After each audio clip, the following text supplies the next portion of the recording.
ایک فرشتہ اور شیطان کی تصویر۔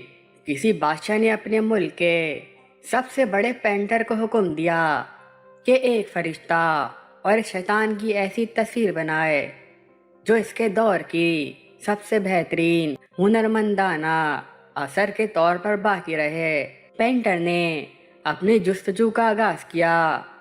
وہ اس تلاش میں تھا کہ اسے کوئی ایسا شخص ملے جو واقعی طور پر فرشتہ کہلانے کے لائق ہو، چونکہ اصلی فرشتے کو وہ دیکھنے کے قابل نہیں تھا۔ اس لیے ایک بہت ہی خوبصورت اور معصوم بچے کو ڈھونڈنے کے بعد اس کی تصویر بنائی۔ جب اس خوبصورت تصویر کو بادشاہ کے سامنے پیش کیا گیا تو بادشاہ اور تمام لوگوں نے اس کی خوبصورتی کا اعتراف کیا اور اس کے فن کی داد دی۔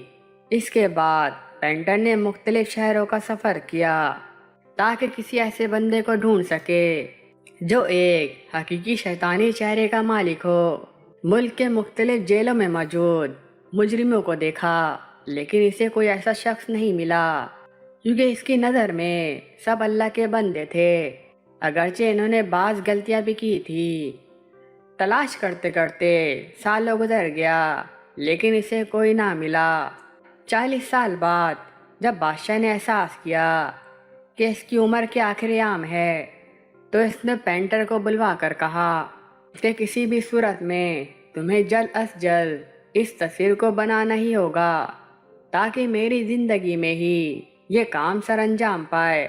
پینٹر نے دوبارہ اپنی جستجو شروع کی اور آخر کار اسے وہ شخص مل گیا جس کی تصویر بنانی تھی۔ ایک مست بدصورت اور کریال منظر مجرم اپنے لمبے لمبے گندے بالوں سمیت کسی مقبرہ میں کھڑا تھا۔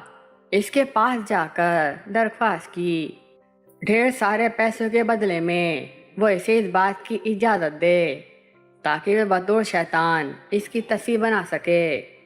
اس نے پینٹر کی بات قبول کر لی۔ تصویر بنانے کے وقت پینٹر نے دیکھا کہ وہ شخص رو رہا ہے۔ جب علت جاننے کی کوشش کی تو اس نے بتایا، میں وہی معصوم بچہ ہوں 40 سال پہلے جس کی تم نے فرشتہ والی تصویر بنائی تھی۔ میرے اعمال نے مجھے شیطان بنا دیا۔ اپنے معصومیت کی حفاظت کیجیے، اپنے اعمال سوچ سمجھ کر انجام دیں۔ فرشتہ باقی رہنا یا شیطان بننا ہمارے اپنے اختیار میں ہے۔